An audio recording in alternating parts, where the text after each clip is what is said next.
Salut les terriens, salut les terriens. Ce soir, en P1, nous accueillons Stéphane Hessel. Stéphane Hessel, bonsoir. Bonsoir. Vous êtes l'auteur du phénomène littéraire de ces 2 dernières années. Votre livre, Indignez-vous, s'est vendu à 4 millions d'exemplaires dans le monde. Et c'est pas fini. C'est vrai que vous êtes arrivé au stade où vous finissez par être vous-même indigné du succès de votre livre? Absolument. En tous les cas, bravo. Hein.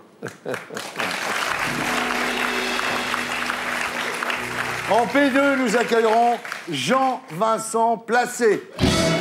Jean-Vincent Placé, président du comité de campagne d'Eva Joly, nous dira s'il est encore sûr de voter pour elle. Toujours en P2, nous accueillerons Zazon.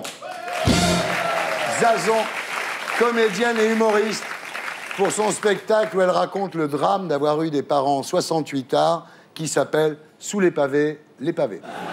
Enfin, en P3, après Le Zapping et Guillon, nous accueillerons notre invitée du samedi 20h ce soir, Caroline Poiron. Caroline Poiron, photographe et compagne de Gilles Jacquier, le grand reporter de France 2, tué le 11 janvier dernier en Syrie. Voilà, l'émission s'appelle Salut les terriens et le groupe Les Gréments de Fortune.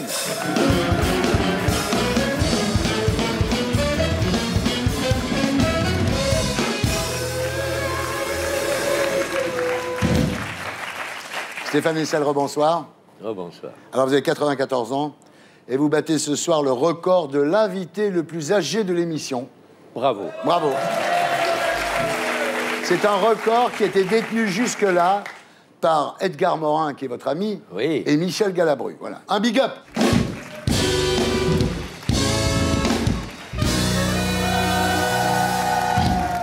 Alors, Stéphane, nous allons commencer par parler de votre vie.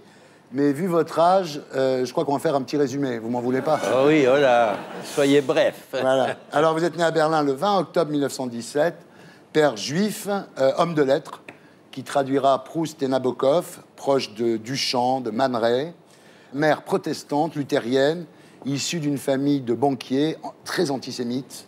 Mais qui ont reconnu que mon père, bien que juif, était un excellent mari pour leur sœur. Alors, votre mère partagera sa vie entre votre père et l'écrivain Pierre-Henri Rocher, dont le roman Jules et Jim sera porté à l'écran par François Truffaut. Voilà. Mais oui, le petit garçon que j'étais n'a rien compris à tout ce qui se passait. J'avais 3 ans. Ouais. Mais par la suite, le fait d'avoir une mère qui soit une personnalité très forte, très libre, très moderne, a joué naturellement un rôle considérable pour ma formation. Alors Rocher aussi a joué un rôle considérable dans votre vie, une espèce de deuxième père. Il vous permettra de fréquenter l'intelligentsia de l'époque. C'était un proche de Guillaume Apollinaire, par exemple, qui pour moi reste le poète, mon poète favori. Bac à 15 ans, ensuite de brillantes études supérieures, faites Normal Sup. En 1939, c'est l'armée. Vous êtes fait prisonnier et vous vous évadez pour rejoindre De Gaulle à Londres en 1941. Vous dites, c'est un engagement qui dépasse la morale classique. Vous vous méfiez de la moraline, en fait, de Nietzsche. Et qui fait la différence entre ce qui est légal et ce qui est légitime. Et quelquefois, ce qui est légal n'est pas légitime. Eh ouais, bravo, j'adore. Alors ensuite, c'est la résistance. Vous êtes arrêté en 1944. Vous êtes déporté à Buchenwald, où vous échapperez à la pendaison à un croc de boucher grâce à une substitution d'identité avec un détenu mort du typhus, un dénommé Boitel. Michel Boitel, qui reste un poids sur ma conscience. Il est mort. Et grâce à sa mort, j'ai survécu. Faut porter ça. Alors ensuite, vous êtes envoyé à Dora, où les nazis fabriquaient leurs fameuses fusées qui devaient détruire Londres, les V1 et les V2. Vous vous évadez et vous rejoignez l'armée américaine. Là, vous entrez dans la diplomatie. Et en 1946, vous êtes à New York, où vous assistez à la rédaction de la Déclaration universelle des droits de l'homme aux Nations Unies. Et c'est sur les valeurs de ce texte, sur celles du Conseil national de la résistance, que vous fonderez vos engagements d'après-guerre et qui inspireront votre incroyable best-seller, Indignez-vous, traduit en 33 langues, vendu à 4 millions d'exemplaires dans le monde. Vous êtes quand même le Français qui a vendu le plus de livres au monde en 2011, quand même. Hein. Ah ben voilà. Mieux que Marc Lévy. C'est le fait que nous soyons tombés juste. Ouais. Nous avons parlé d'indignation à un monde qui n'était pas satisfait de la manière dont il était conduit et qui avait donc des raisons de dire on ne veut pas de ça, on s'indigne. Ouais. Alors vous dites l'indignation est le ferment de l'esprit de résistance. Je pense que le mot résistance est un mot précieux qui signifie que on ne peut pas accepter le monde tel qu'il est. Il y a toujours quelque chose d'inacceptable et qui mérite qu'on se manifeste, qu'on s'indigne. Bravo. Ouais. Il faut dire aux gens de résister parce qu'aujourd'hui, les gens résistent peu, sauf quand il faut prendre du dessert, quoi, en général. Hein. Alors, grâce à vous, a été instaurée le samedi 15 octobre dernier la Journée mondiale des indignés. Enfin, il faut quand même relativiser parce que c'est également la Journée mondiale du lavage de mains. Vous saviez ça? Commençons par nous laver les mains et ensuite on s'indignera sur tout ce qui ne va pas dans le monde. C'est véridique. Alors, qu'est-ce qui vous indigne en ce moment, Stéphane? La façon dont nous avons traité en France les immigrés. Quand on essaye de faire le départ entre ceux qui seraient de vrais bons Français et qui ne seraient pas des vraiment bons Français, mais qu'il faut quand même accepter chez nous, alors c'est la fin. Est-ce que les gens qui disent par contre au lieu de dire en revanche, est-ce que ça vous indigne, ça? Pas vraiment, mais vous avez raison de nous mettre sur cette voie.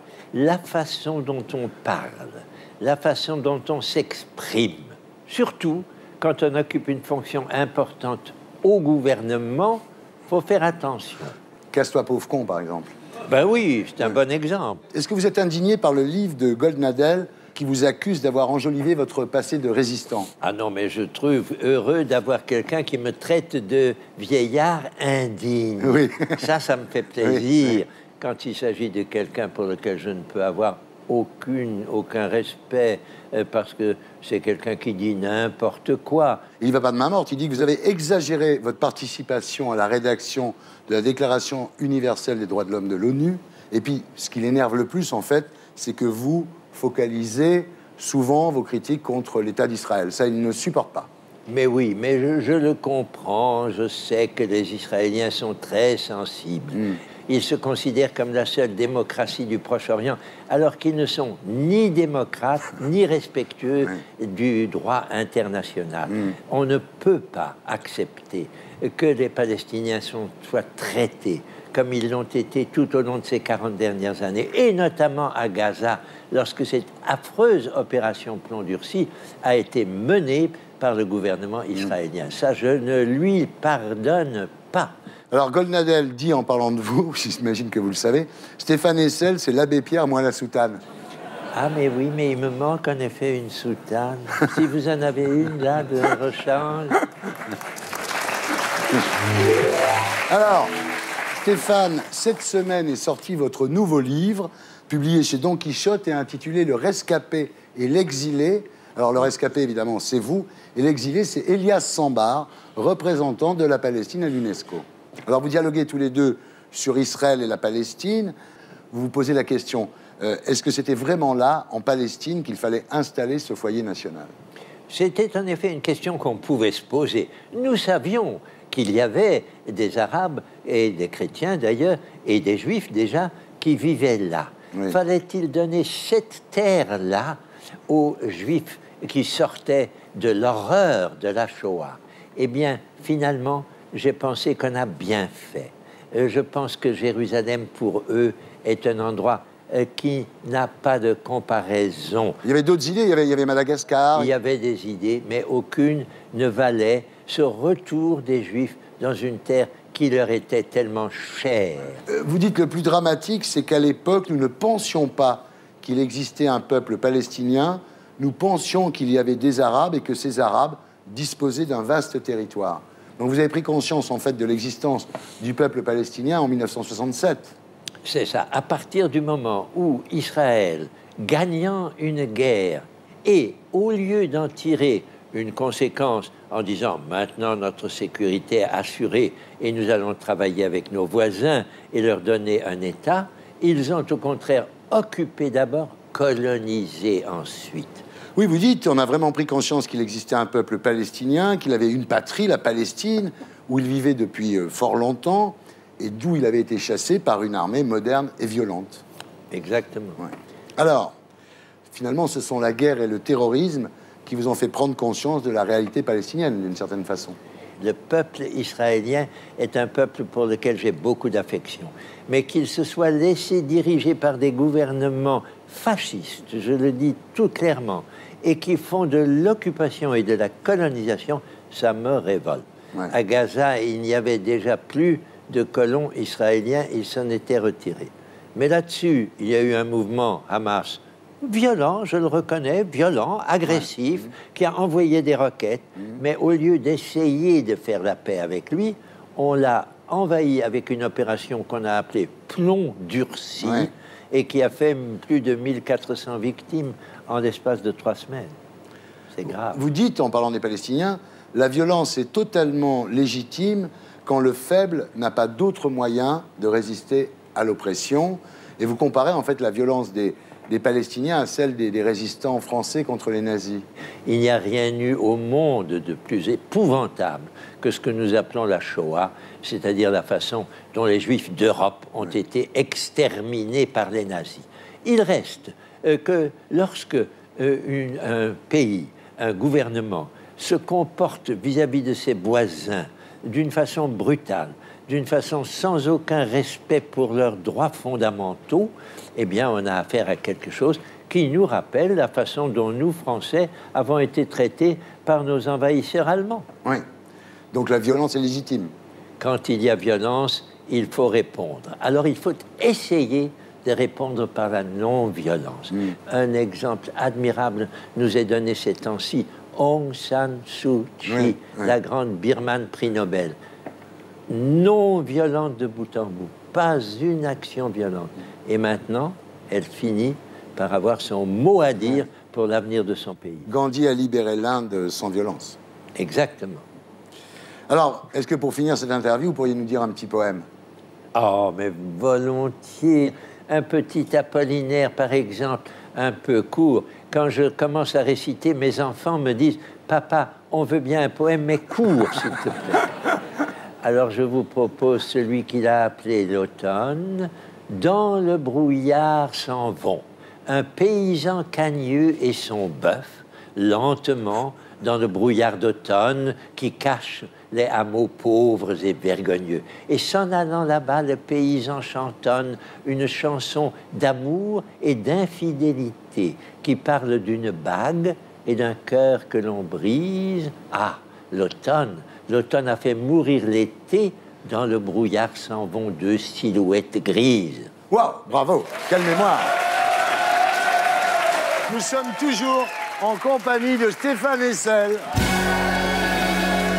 Et nous accueillons Jean-Vincent Placé et Zazon. Alors, Jean-Vincent Placé, bonsoir. Bonsoir. Vous êtes sénateur Europe Écologie Les Verts de l'Essonne. Europe Écologie Les Verts. Moi, j'arrive pas à m'y faire. Hein. Pourquoi? Trouver des noms, c'est pas son truc à Duflo. Hein. Elle a appelé sa fille Térébenthine. Oh. Pourquoi vous n'avez pas appelé ça le Bioparti, par exemple? Ça aurait été rigolo. Bref, moi, j'étais pour que ça s'appelle tout simplement le Parti écologiste. Eh ben voilà. Voilà. Ben voilà, Mais, dû je vous n'ai pas écouter. convaincu mes petits camarades. Et vous, le parti, vous l'auriez appelé Ushuaïa, ça aurait marché. Hein. Vous auriez fait 10% de plus. Alors, Jean-Vincent, vous êtes également président du comité de campagne d'Eva Joly. Et vous êtes ici ce soir pour répondre à la question que tout le monde se pose. Est-ce que vous n'auriez pas fait une connerie en prenant Eva Joly comme candidate? Non, au contraire. J'étais avec elle à Montpellier mercredi dernier. Et on a fait un super meeting, il y avait du monde. Et puis, voilà, nous, on voit bien que c'est difficile. Hein, le temps de crise économique et sociale ne met pas les idées des écologistes en avant. La protection de la planète, les questions de ressources naturelles. Les questions depuis de Copenhague, on n'en a plus jamais entendu parler. Non, mais moi, ça me désole, voilà. Jean-Vincent, c'est peut-être le problème de la candidate, parce que faire des primaires pour en arriver là, si ça continue, je vais vous dire, il y aura plus de gens qui ont voté pour Eva Joly aux primaires qu'aux présidentielles. Non, parce que 3% à la présidentielle, ça doit faire un peu plus d'années. Vous êtes sûr que vous allez faire 3%? On est à ça. Nous, on espère arriver à 5, 6, au-delà. On fait campagne. Alors, vous savez que pour être remboursé, il faut faire 5%. Oui. Oui. Non, mais vous n'y êtes pas aux 5%. Hein. Qu'est-ce qui vous reste comme solution pour faire remonter la cote de popularité d'Eva Joly, à part la convaincre de ne pas se présenter?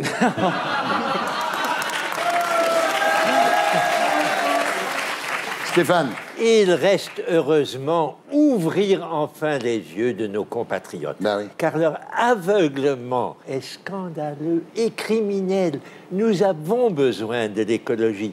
Nous allons avoir dans quelques mois Rio +20, une grande conférence mondiale qui va nous faire apparaître une fois de plus à quel point nous sommes mal barrés pour cette planète.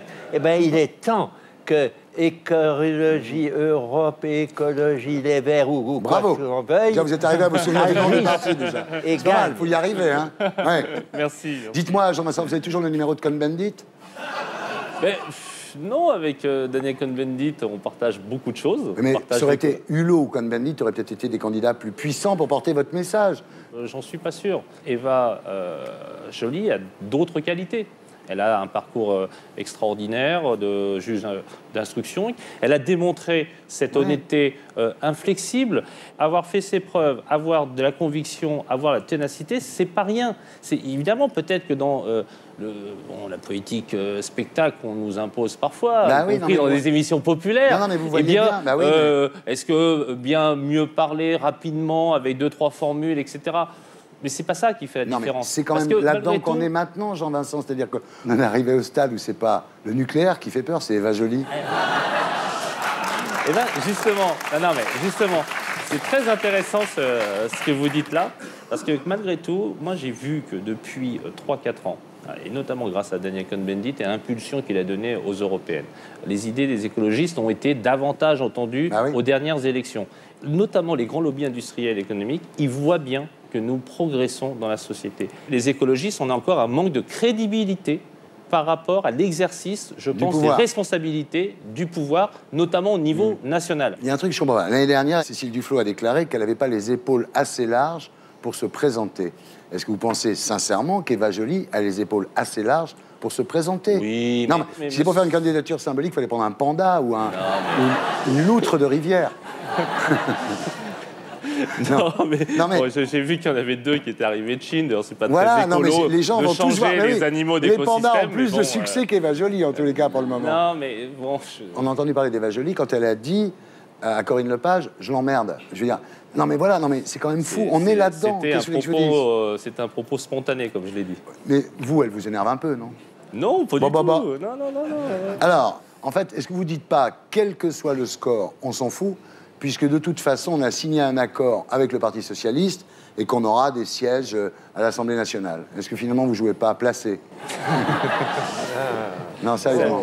Ça fait 36 ans que je suis en France. On me l'a faite dès la première année où j'étais présent. Et encore, je vous épargne toutes les vannes sur la Corée du Sud, vous remarquez?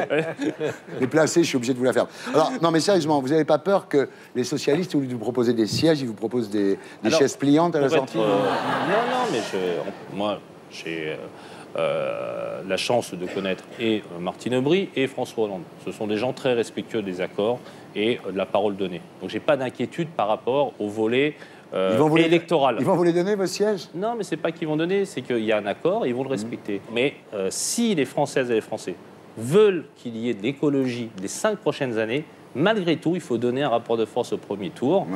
En faveur de la candidate des écologistes. Et c'est aussi pour cette raison-là qu'il faut voter pour Eva Joly, qu'on est écologiste, ce prochain 22 avril. Vous avez entendu?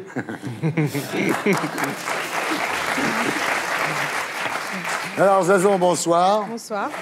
Il y a plein de gens qui sont en train de se dire « Mais je connais cette fille, où je l'ai vue déjà ». Alors, précisons que vous êtes bien la faux folle qu'on a vue depuis des années à la télé présenter des caméras cachées un peu trash et très marrantes. Des trucs comme ça.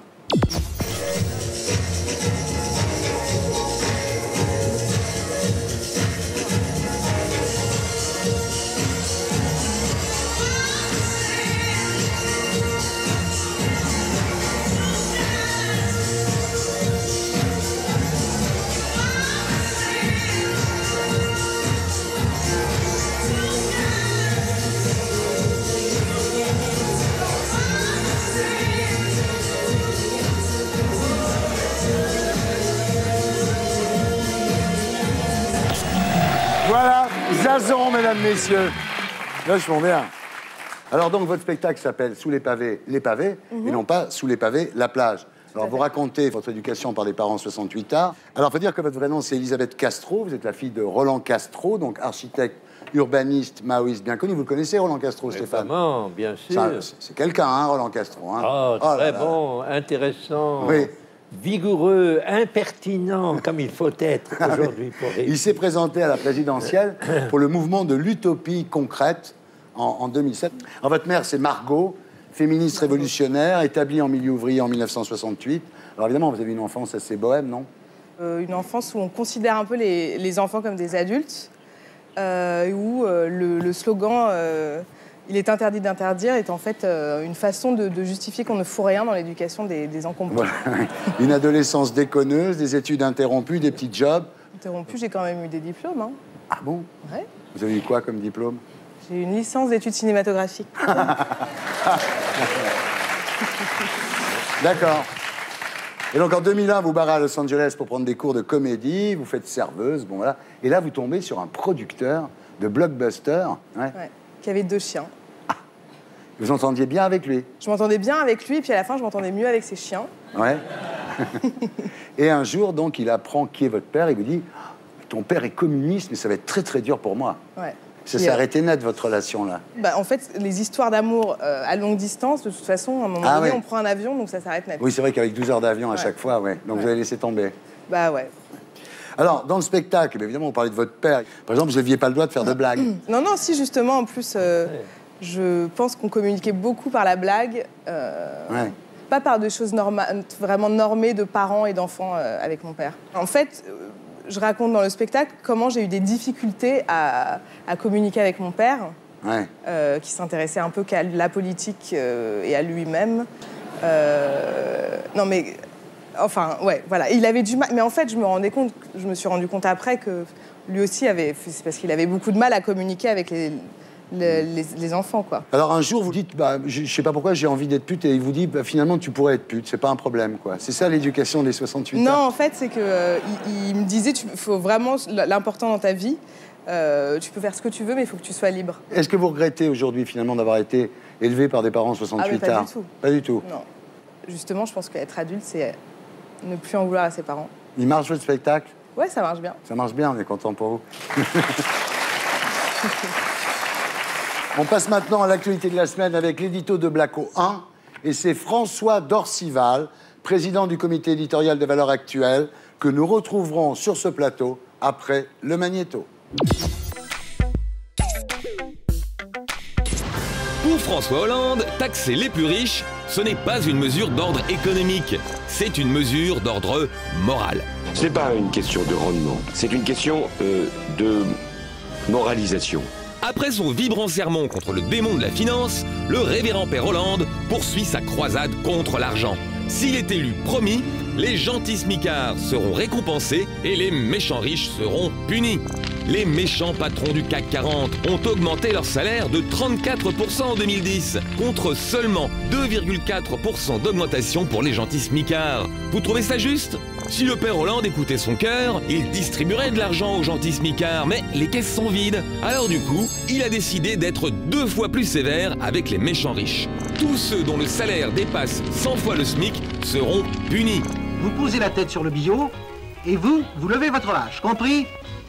Le père Hollande a promis de taxer à 75% les revenus qui dépassent le million d'euros annuel. S'il est élu, les riches devront faire pénitence. Riches amis, l'heure est grave.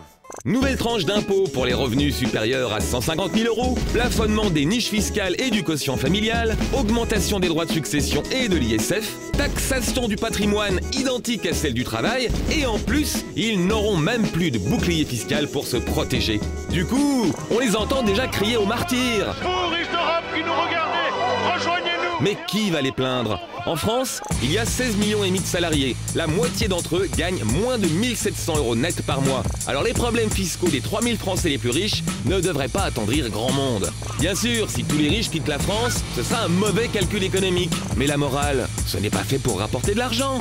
C'est fait pour rapporter des voix. Du coup, ce qui paraît être un mauvais calcul économique se révélera peut-être un excellent calcul électoral. Voilà, c'était l'édito de Blacko 1, mise en image de Julien Grap. François Dorcival, bonsoir. Bonsoir Thierry. Vous êtes président du comité éditorial et éditorialiste à Valeurs Actuelles. Bienvenue parmi nous. Alors, au-dessus d'1 million d'euros par an, le taux d'imposition devra être de 75%, a déclaré François Hollande dans l'émission Parole de Français lundi soir sur TF1. Alors attention, c'est pas 75% sur 1 million, c'est 75% sur ce qui dépasse 1 million. Voilà. Alors, commençons. Est-ce que vous trouvez cette mesure juste, Stéphane? Je trouve qu'il est indispensable que nous révisions notre système fiscal qui fait beaucoup trop pour les très riches et beaucoup trop peu pour les très pauvres. Vous allez les payer, là, les 75%, là, parce que vous gagnez beaucoup de pognon avec votre bouquin, là.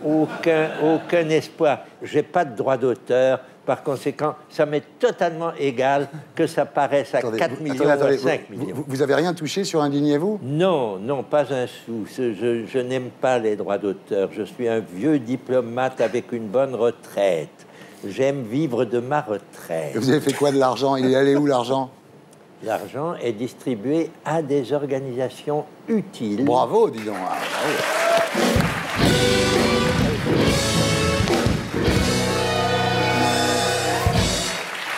Bon, est-ce que vous trouvez ça juste, vous, Jean-Vincent?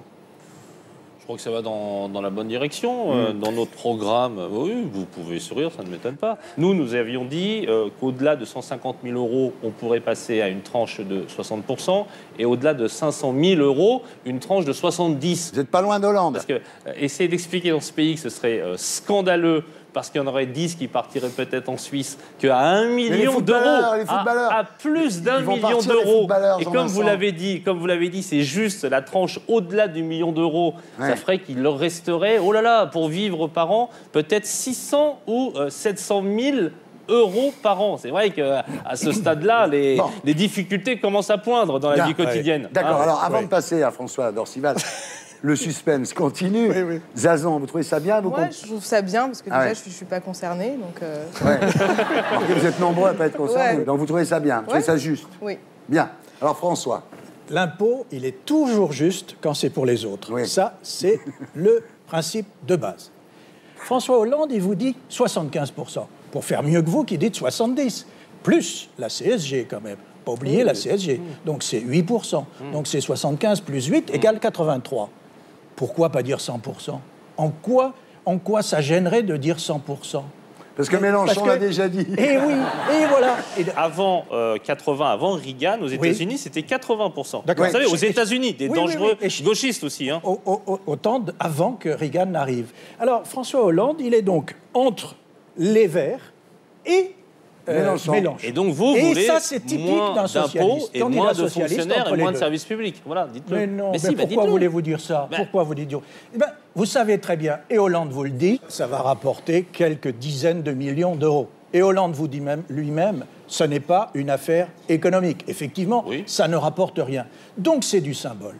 Mais le symbole, ça signifie que quand vous êtes riche et que vous êtes en France, normalement, vous devez être accompagné par un arrêté d'expulsion. Les gars, vous êtes riches, vous sortez, on vous reconduit à la frontière. Mais c'est ça. Le fameux bouclier. Je crois qu'il y a 200 ou 300 grandes fortunes référencées en Suisse, voyez-vous.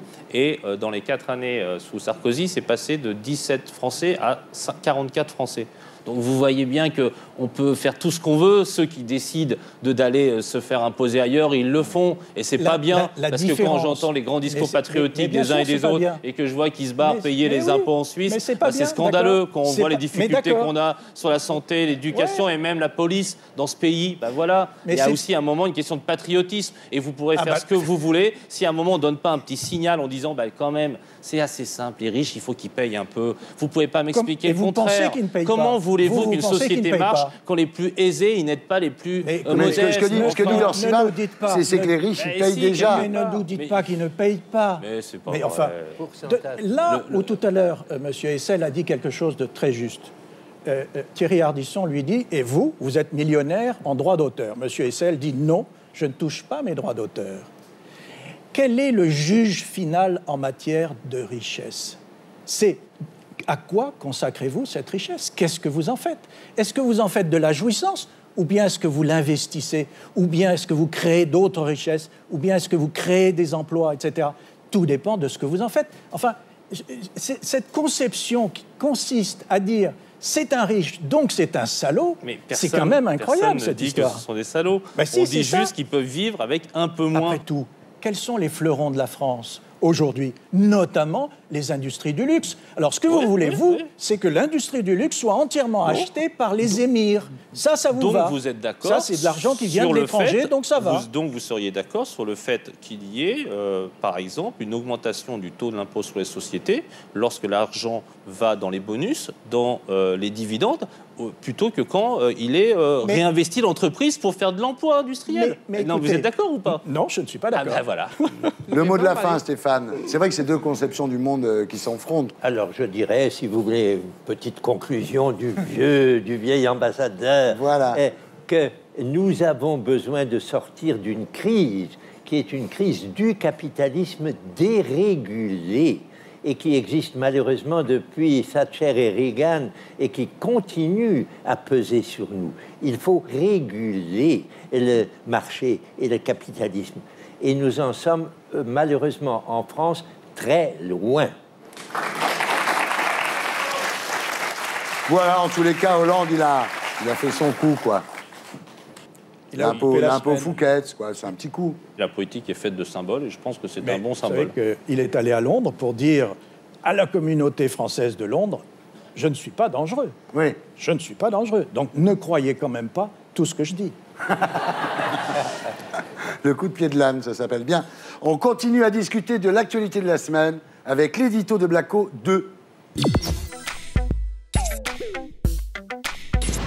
Les Français sont déçus par la campagne 2012. 6 sur 10 trouvent qu'elle est de mauvaise qualité. Faut dire qu'au lieu d'échanger des arguments, en ce moment, les candidats échangent surtout des insultes. On ment.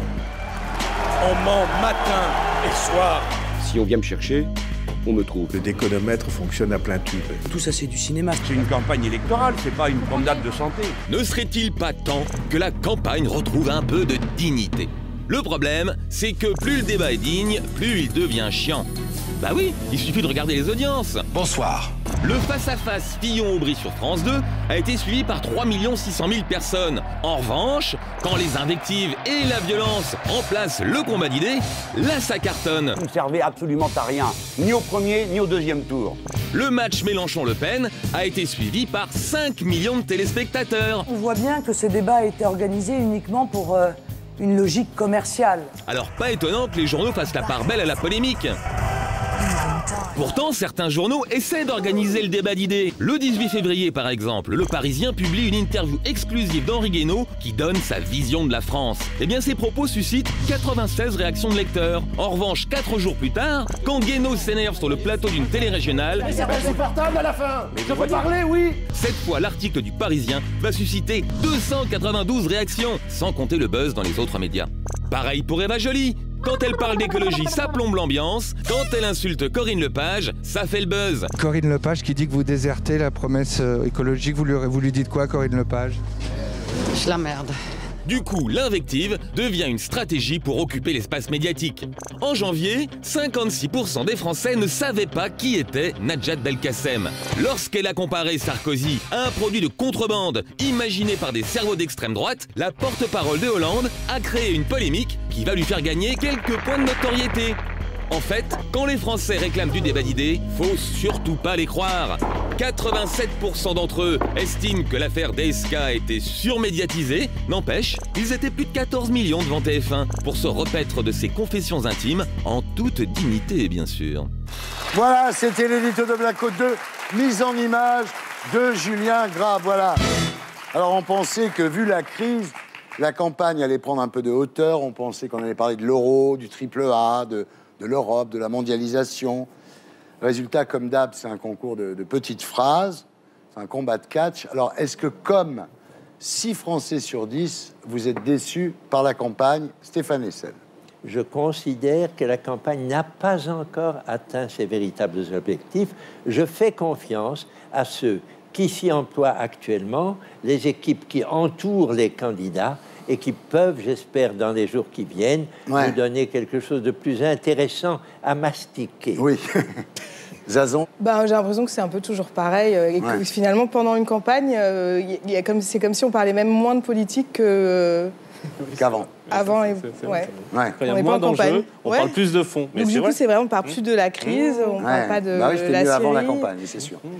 François, vous êtes déçu par cette campagne? Écoutez, je suis d'accord avec Mélenchon quand il dit qu'une campagne présidentielle, ça n'est pas une promenade de santé. Ça, c'est toujours le cas.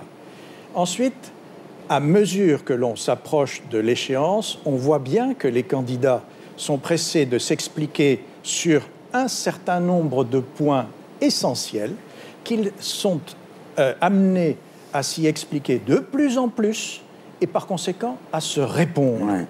Et c'est ce que je crois qui est l'utilité et l'intérêt. On en est là maintenant, entre Sarkozy et Hollande. Ils se répondent toute la journée. Hein. Oui, enfin, la conclusion, c'est le jour de l'élection. En 2007, j'imagine qu'à 2 mois de l'élection, on aurait pu dire exactement la même chose. Et on a eu 85% de participation à l'élection présidentielle. Ça veut dire que le citoyen s'est déplacé. Il y aura cette fois Nicolas Sarkozy et très probablement ce duel entre Sarkozy et Hollande. Nous verrons si la mobilisation est la même. Bien. François Dorcival, merci d'avoir été avec nous. Je rappelle le titre de votre dernier livre qui s'appelle L'Élysée fantôme, les années noires, chez Robert Laffont. Merci beaucoup. Voilà, nous sommes toujours en compagnie de Stéphane Hessel, Jean-Vincent Placé et Zazon. Et nous accueillons notre invitée du samedi 20h, ce soir, Caroline Poiron. Bonsoir. Alors, Caroline, le 11 janvier dernier, la France apprenait avec stupeur la mort de Gilles Jacquier, grand reporter à France Télévisions, emporté par un tir de mortier dans la ville de Homs, en Syrie. Caroline, vous êtes photographe professionnelle, vous étiez la compagne de Gilles, vous avez eu 2 petites filles ensemble, et vous étiez avec lui en Syrie au moment du drame. Vous nous raconterez votre histoire à 20h. En attendant, j'accueille Stéphane Guillon.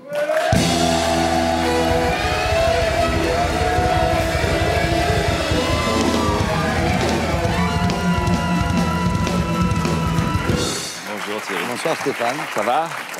C'est juste dire que le réalisateur de l'émission, Didier Froli, a été fait chevalier des arts et des lettres cette semaine. Wow! Voilà. Incroyable. À vous Stéphane, pour Guillon 2012.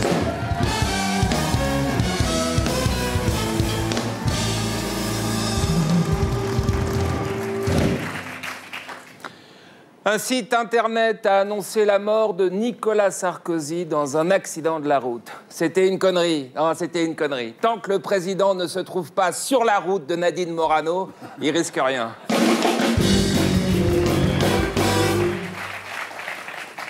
Déclaration de Najat Belkacem, porte-parole de François Hollande. Le Nicolas Sarkozy qu'on cherche à vendre aux Français est un faux. Une contrefaçon. Ah non, non, non, Sarkozy, c'est pas une contrefaçon. C'est un vrai produit de qualité. Son gouvernement, pareil. Claude Guéant, c'est de la super cam. Si vous êtes à la recherche d'un discours bien raciste sur la violence des Comoriens, la délinquance des Roms, faut prendre du Guéant. Marine Le Pen et Claude Guéant, non, ce sont pas des contrefaçons.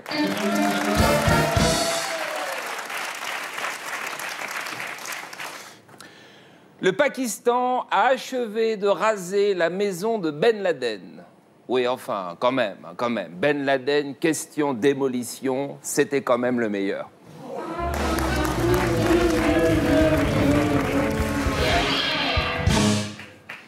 Pas mal. Du Guillon. J'aime bien. Du Guillon.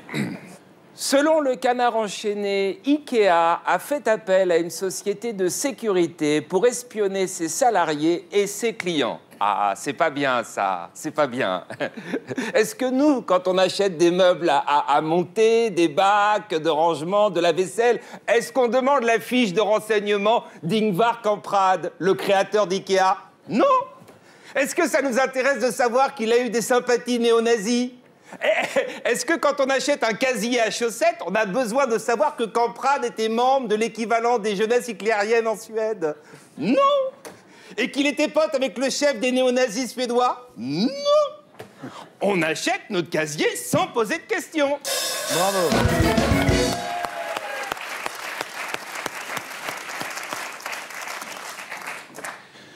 Dans la lutte contre l'homophobie, Villepin prône l'ouverture aux autres. Il va très très loin en ce moment, Dominique. Très loin, trop loin, trop loin.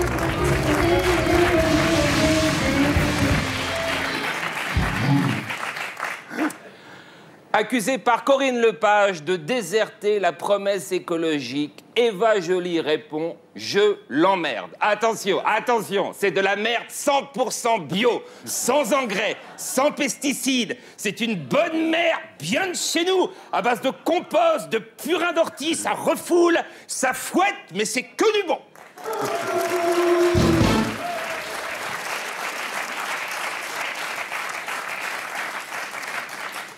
Monsieur Placé, vous confirmez, hein, c'est une merde... 100% bio. 100% bio. Sans engrais, sans pesticides, c'est bien. Vous êtes écolo, hein. Ah oui, bien sûr.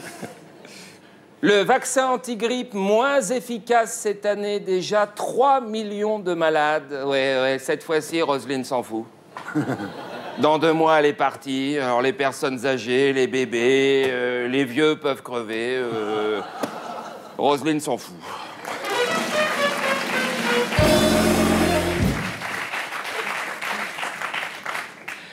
La prison de la Santé va être entièrement rénovée. Cellules individuelles, toit panoramique, restaurant ouvert aux visiteurs.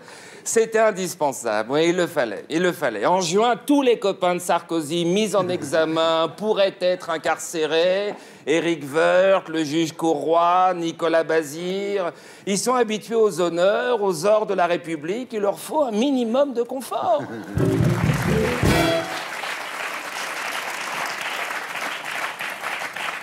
Carla Bruni rêve de participer à l'émission de Frédéric Lopez, Rendez-vous en Terre Inconnue. C'est François Bayrou qui devrait participer à Terre Inconnue. On l'emmènerait à l'Élysée. Alors là, je suis avec Monsieur Bayrou au cœur du pouvoir, dans le salon des tapisseries, situé entre le vestibule d'honneur et le salon Murat, un lieu de toute beauté, restauré sous la présidence de Félix Faure. Ça fait quoi, François Bayrou, de venir dans un endroit où vous n'avez aucune chance de vous installer un jour? Ça fait quoi?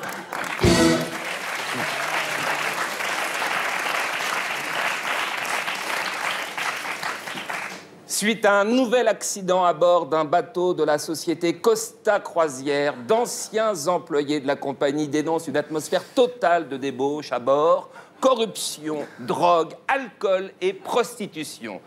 Bah oui, mais bon, quand on sait qu'on risque de mourir échoué sur une côte ou brûlé en plein cœur de l'océan Indien, perdu pour perdu, autant prendre de la drogue, se bourrer la gueule et se tirer des putes.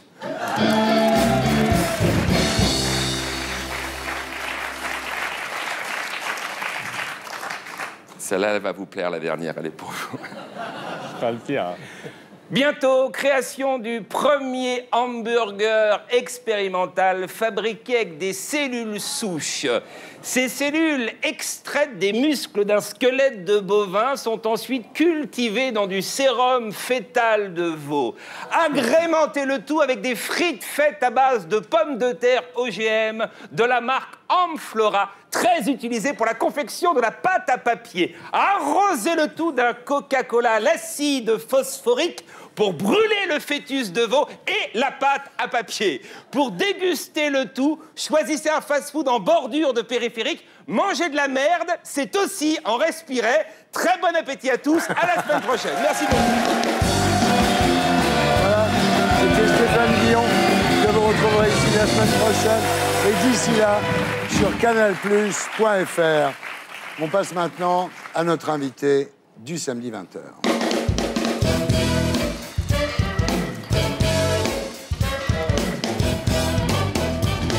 Caroline Roux, bonsoir. Bonsoir.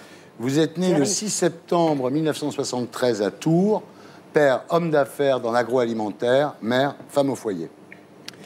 Et votre enfance est placée sous le signe des tribulations professionnelles de votre père. À 9 ans, vous débarquez aux États-Unis, à Saint-Louis, où vous habitez pendant 6 ans. C'est là que pour votre 9e anniversaire, vos parents vous offrent un appareil photo et vous réalisez votre premier reportage sur les Noirs, pauvres. Vous dites, j'ai photographié ce que je ne connaissais pas et finalement, ça sera toute votre vie. Effectivement, ça m'a poursuivi jusqu'à présent. Ouais.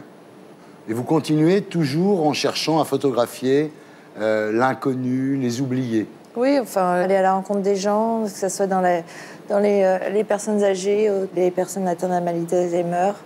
J'ai mis 3 ans pour le faire. Alors, vous effectuez une bonne scolarité. Vous avez votre bac B à 18 ans. Vous hésitez pour savoir quelles études supérieures vous allez faire. Mais c'est un voyage en Australie qui va décider de votre vocation. Vous photographiez les aborigènes. Et quand vous rentrez, vous décidez d'apprendre votre métier de photographe au centre Iris.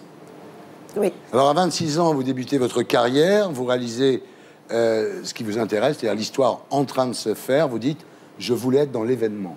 J'ai parcouru en fait la steppe mongole pour aller à la rencontre des Kalmouks en Russie, qui se trouvent au-dessus de la Tchétchénie.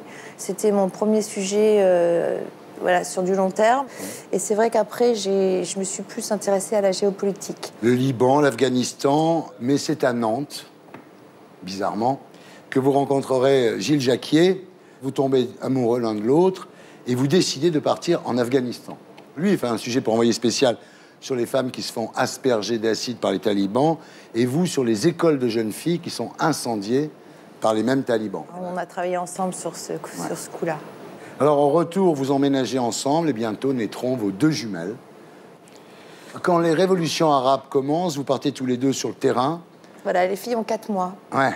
Et vous partez tous les 2, ce qui est assez rare, parce qu'en général, il y a toujours dans les couples comme ça, où il y en a un qui est photographe, l'autre est souvent sédentaire, disons. Dès le départ, dès notre rencontre, on ne s'est pas quitté. Ouais. En décembre 2011, vous partez toute seule en Syrie et vous allez à Homs, dans le fameux quartier alaouite de Bab Amro. Sous la protection de l'armée syrienne libre, qui en fait est un nombre de passeurs qui permettent aux journalistes de rentrer dans Homs. Alors là, évidemment, vous passez par le Liban, vous faites les 25 km qui séparent le Liban de Homs, dans des conditions absolument incroyables, aussi bien à l'aller qu'au retour. D'ailleurs, c'est très, très difficile. Ah oui, oui, parce qu'il y a des rivières, parce qu'il y a des champs d'oliviers, parce qu'il faut passer de maison en maison, prendre des motos, faire passer les sacs avant, peut-être ensuite traverser des autoroutes avant le camion, pas après, pour pas être repéré, passer dans les tranchées et arriver à Homs. Donc, sur le coup, oui, on a eu de la chance d'arriver au bout d'un jour à Homs, mais en rentrant, on a mis 3 jours. Ouais. Alors, en retour, vous racontez à Gilles ce que vous avez vécu et aussitôt, vous décidez d'y retourner ensemble. Avec un visa officiel. Ouais. Alors, le 7 janvier 2012, vous atterrissez à Damas. Alors, première surprise, la douane refuse de vous laisser passer alors que vous aviez un visa. On avait un visa de 15 jours, ils nous ont donné un de 4 jours. Alors c'est là qu'intervient un personnage central de la diplomatie syrienne, la fameuse sœur Agnès, qui est une religieuse franco-libanaise, qui est une intermédiaire entre le gouvernement syrien et les journalistes étrangers. C'est grâce à elle, finalement, que vous pouvez rentrer. On appelle ça une facilitatrice. C'est quelqu'un qui a assez de contacts, rien que par sa présence, sans montrer de papier, peut faire que la douane nous laisse passer. Alors à Damas, cette sœur Agnès s'occupe de tout. Enfin, elle vous fait surtout faire du tourisme, puisque visite dans les souks, la messe, enfin des choses pas très passionnantes, j'imagine, pour vous. Ce que nous, on voulait, c'est d'avoir déjà l'entretien, un entretien avec Bachar el-Assad pour la télévision française et pour Paris Match. On voulait rencontrer des businessmen, voir un peu comment était l'économie, vu les gels des avoirs, par exemple. Le lendemain, sœur Agnès vous propose de partir pour Homs. C'était pas prévu, en fait, au départ, mais elle insiste lourdement. Effectivement, ce soir-là, elle a insisté pour qu'on vienne. Gilles ne voulait pas y aller. Il a décidé de rester à Damas, ainsi que Christophe, son caméraman, et moi-même. Et en fait, Mère Agnès a été assez menaçante, disant que si on n'allait pas à Homs, on était expulsés, en fait. Voilà. Alors, non seulement elle vous demande instamment d'y aller, en plus, elle ne part pas avec vous, et surtout, elle vous demande de signer une décharge de responsabilité, en disant quoi qu'il vous arrive là-bas, ça ne sera pas de la faute du gouvernement syrien. Voilà, tout à fait. Avec la charte de Munich qu'on devait signer aussi. Voilà. Oui, tout à fait. Alors là, vous partez avec un convoi d'une vingtaine de journalistes étrangers. Vous arrivez à Homs à 14h30. Et là, on vous dit, il faut se dépêcher parce que les bombardements commencent à 15h, dans une demi-heure. Exactement. Alors déjà, sur la route, on n'était pas protégés. On n'avait pas d'hommes armés avec nous. Alors qu'il faut savoir que la route est très, très dangereuse. Donc on est arrivé à Homs 14h30, effectivement. Et là, vite dans les voitures, on nous dit, il faut absolument... La seule chose qu'on peut faire en une demi-heure, c'est rencontrer des gens dans la rue et aussi, ensuite, tout de suite, aller à l'hôpital. Voilà. À l'hôpital pour se mettre à l'abri des bombardements. Mais curieusement, les chauffeurs vous emmènent dans la direction opposée de l'hôpital. Oui. Mais nous, on ne le savait pas à ce moment-là. Alors, 500 mètres plus loin, vous tombez sur une manifestation à la gloire de Bachar el-Assad. Les journalistes sortent pour filmer et un obus tombe à 100 mètres d'eux. Oui. La première déflagration a eu lieu, il était 15h. Ouais. Alors, les manifestants pro-Bachar el-Assad poussent les journalistes vers un immeuble dans la même direction que la zone de l'impact du premier obus. Et vu que certains caméramans étaient déjà partis, Gilles a vu son caméraman partir, il est parti, moi j'ai suivi Gilles. Ouais, voilà. Deuxième tir sur une école qui est en face de l'immeuble où vous vous êtes réfugiés. Oui. Troisième tir, Gilles et vous hissez sur le toit. Mais à ce moment-là, Gilles voit son caméraman Christophe, toujours en bas. Ils se font signe, ils se voient. Moi j'étais derrière, je filmais Gilles. Ils se voient, on redescend au premier étage. Et là, Gilles me dit, je descends chercher Christophe. Donc j'acquiesce de la tête. Et c'est là que la quatrième déflagration est tombée. Et c'est là que j'ai entendu Gilles est touché. Je suis descendue, ça a duré 40 secondes. Et j'ai vu Gilles à terre, sous les escaliers, abattu, mort. Il est mort sur le coup. Et en fait, il est tombé dans les bras de Mireille, qui était sa traductrice, qui l'a déposé à terre et qui est partie à l'hôtel sans même un regard. C'est là que je l'ai vu et c'est là que je l'ai pris. J'ai fait 2-3 photos et on l'a emmené dans le taxi pour un hôpital. Un hôpital de campagne, qu'on considère aujourd'hui comme des mouroirs. Voilà. C'est quand même très bizarre, cette histoire, quoi. C'est un guet-apens. C'est un guet-apens, il y a un scénario, c'est très... Tout est scénarisé. Quand on est sur la place, quand on est en train d'interviewer des gens, on voit des femmes et des hommes se balader sans manteau, en rigolant, pratiquement en s'embrassant. Dans un pays musulman, ça ne le fait pas. Ouais. Maintenant, c'est vrai qu'il y a des choses qui sont incertaines. On a la preuve de pas grand-chose, mais pour que je dise que c'est un scénario, c'est que le mortier, si c'est un mortier, il a été envoyé de 6 km. Donc il faut ajuster le tir. Hein. Sur un immeuble, il faut ajuster le tir et surtout, il faut l'avoir prévu avant. C'est-à-dire que la veille, pourquoi il y a eu un mortier qui est tombé dans l'école la veille?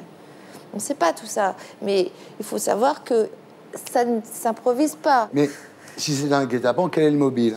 L'idée, c'était de faire peur aux journalistes. L'idée, c'était de nous montrer qu'il y avait des terroristes.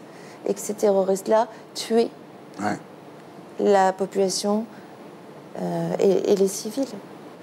Et malheureusement, Gilles en a subi... en est mort. Alors aujourd'hui, 1 mois et demi après le drame, vous êtes toujours sur le choc. Vous dites « Je tiens debout grâce à mes enfants ». Vous dites, lorsqu'on est journaliste de guerre, on sait que ces choses-là peuvent arriver. Oui. Mais on pense qu'elles ne vont jamais arriver. C'est-à-dire qu'on connaît les risques. Et aujourd'hui, je pleure pas la mort de Gilles pour ça, en fait. Je pleure la mort de Gilles pour un tas d'autres raisons. Mais et on connaissait les risques, il connaissait les risques. Ouais. Il savait ce qu'il faisait. Une consolation, c'est que vous étiez avec lui quand c'est arrivé. Oui.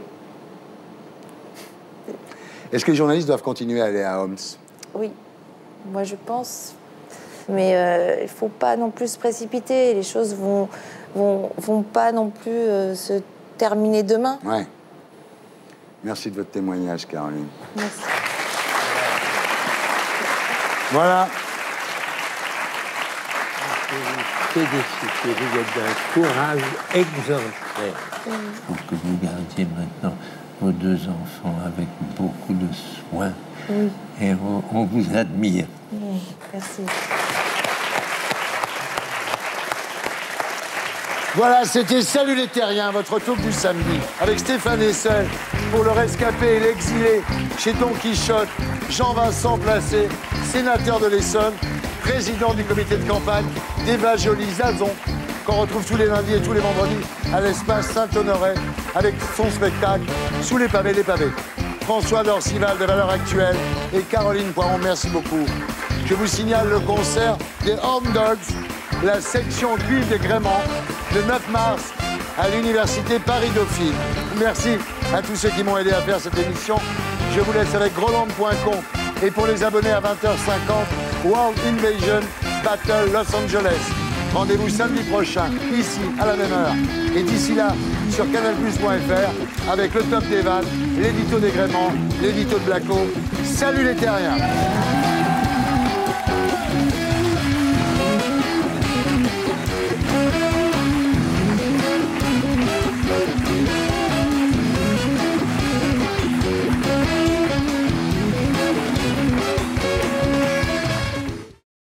Et pour être sûr de ne rien rater de Inarditube, abonnez-vous et mettez un pouce bleu.